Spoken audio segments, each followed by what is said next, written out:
What's up, YouTube? It's Mike, Sticks and Seams. Hope everybody's doing well out there. I'm excited for this one. It's my first vintage pickup of 2023.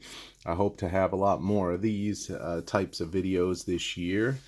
And this is a unique one for me. I didn't know much about it.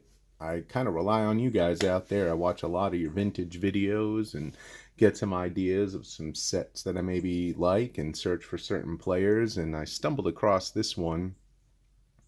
And I had to do a little research on it. Didn't know anything at all about it.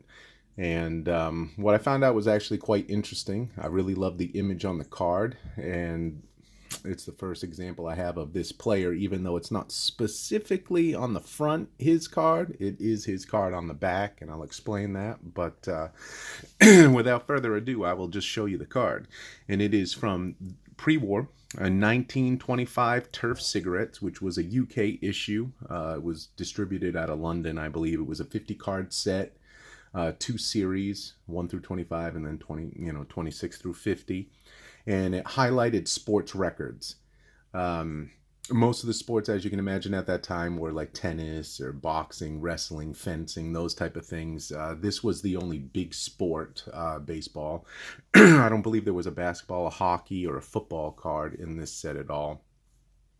And there's some interesting factoids about it, but I will just kind of get to it and show you. And it is card number 50, entitled Baseball in the front, but this is a George Sisler card.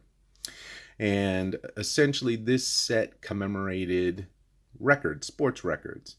And this card was created for George Sisler. He's number 50 in the set, so it was the last one added in for establishing a new batting record in the American League, which at the time they credited him at a .420 batting average. The interesting part was Nap Lajoie actually had a .426 batting average in 1901. So they speculate the confusion is because this was a British release and they maybe didn't know a tremendous amount about American baseball at that early point.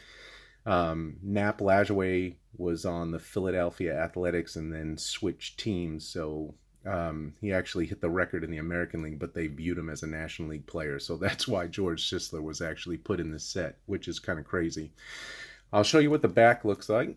If you pause it and kind of read there, it also states that he was going to be kind of on some sort of monument that was supposed to be erected and in Washington. And as far as I'm aware, that monument was never really created. They do speculate that George was credited or involved with a lot of the implementation of the Hall of Fame of baseball, but I'm not sure there. But I love this image, as you can see, the horizontal, but I love that old school full field image. It's a really, really well done piece. And for me, it's a great addition. The CSG doesn't bother me.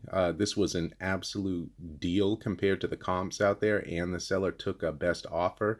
Looks really clean. There's a little bit of yellow stain there, but it doesn't bother me much. It doesn't detract from the image at all, and I'm really excited to add this to the collection.